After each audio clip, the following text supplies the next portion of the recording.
mananiwala tayo. Pero kapag nahihirapan na, o kapag wala tayong nakikita ng malinaw, o kapag mag-isa tayo sa certain situation, doon tayo nagdududa. Tulad ni Tomas sa Evangelio. The point here is the lesson that comes from the story of Thomas is that, yes, ang desisyon maniwala ay nasa tao. Nasa bawat isa sa atin. Hindi pwede ako sabihin oo para sa inyo. Kayo ang dapat sabihin oo, sumasampalataya ko. Ang bawat isa sa atin. So, ang decision ng pananampalataya ay individual. Nasa tao, nasa bawat isa sa atin. Pero, mahalaga rin maniwala kasama ang buong sabay ng Kristiyano. Ito ang dahilan kung bakit nagkakatipon tayo tuwing linggo ng sama-sama. Ito ang dahilan kung bakit ang online mass hindi maganda sa parang family business. No. Faith is not something personal. Faith is always professed in one community. And that's why we come the efforts to come to church and to say, I believe, together with others. So ito ang unang mensahe galing sa kwento tungkol sa nangyari kay San Tomas. Ngayon, mga kapatid, itong natin ang ikalawang linggo ng Pasko, ng pagkabuhay, 8 days pagkatapos ng Easter Sunday. At ang Sunday na ito ay kilala rin bilang linggo ng dakilang awa ng Diyos. Bakit? Kasi sa Evangelyo na rin natin ang kwento tungkol sa papakita ni Jesus. Siyempre, tungkol kay Duda ni Tomas. Pero, anong unang regalo? Anong unang salita ni Jesus sa unang simbahan? Ang kapayapaan at ang kapatawaran. The very first words, sumayo ang kapayapaan. And then he said, to whom you go, to whoever you will go, you bring forgiveness. Those who will forgive, they will be forgiven. So, peace and mercy. These are the first very gift of Jesus to us. And dito naman sa kwento na narinig natin, may isa pang napagkagandang panyaya ni Jesus.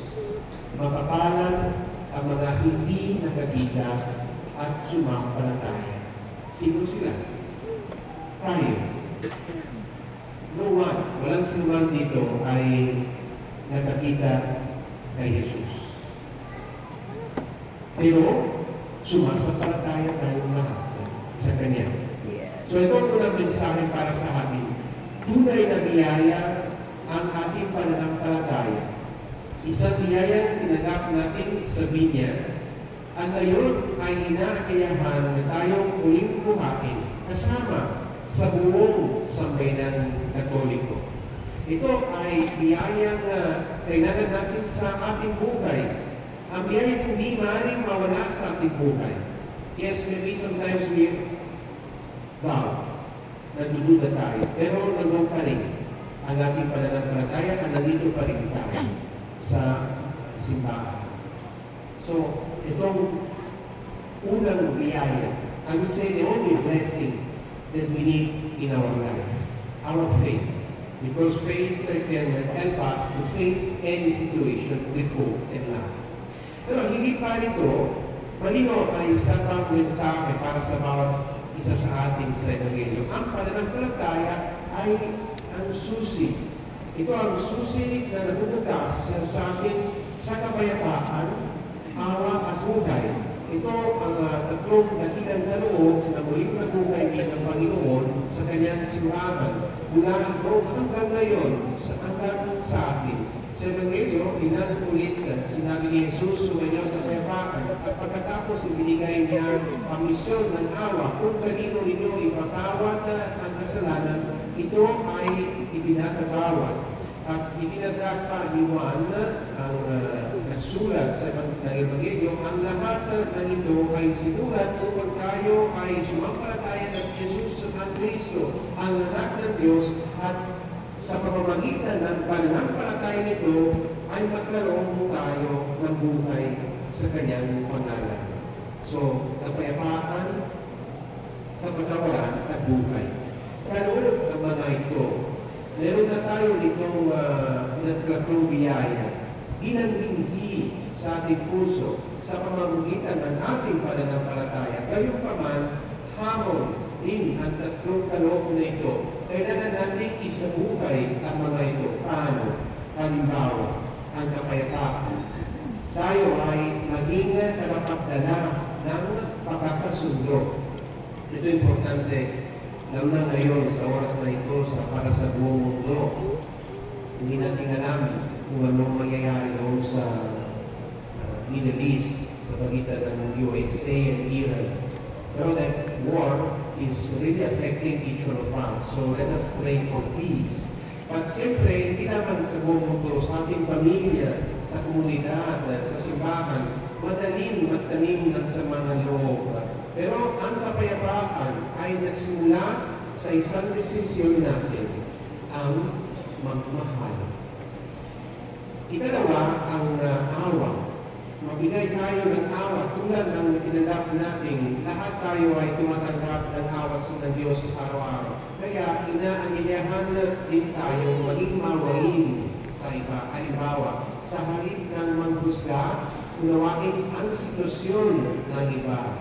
Gumawa tayo ng kompletong kabutihan, tumulong, makinig at mamamalasakit. Ikatlo, ang buhay. Mabuhay tayo bilang mga taong may pananampalataya. Ang buhay na ibinigay ni Kristo ay hindi lang basta umising, kumain, uminom, magtrabaho, magtulog. This is something that every person in the world does. So we as a Christian are invited to make a difference in the world. So what is that difference in my life? Ito ang buhay na may pag-asa at pag-ibig. Kailangan natin bigay ang tamang direksyon sa ating buhay. Halimbawa, maglaan ng oras sa panalangin, makinig sa salita ng Diyos, maging tapat sa pagsasabuhay ng ating pananampalataya araw-araw. Kaya mga kapatid, ang muling nabuhay ng Panginoon ay patuloy na lumalapit sa atin kahit sarado na ang bituan ng ating puso. At sinabi niya sa bawat isa sa atin, sumayo ang kapayapaan. Naway buksan natin ang ating puso sa Kanya upang tanggapin ulit ang Kanyang kapayapaan, awa at buhay at may bahagi rin ito sa iba. Thank you, Father.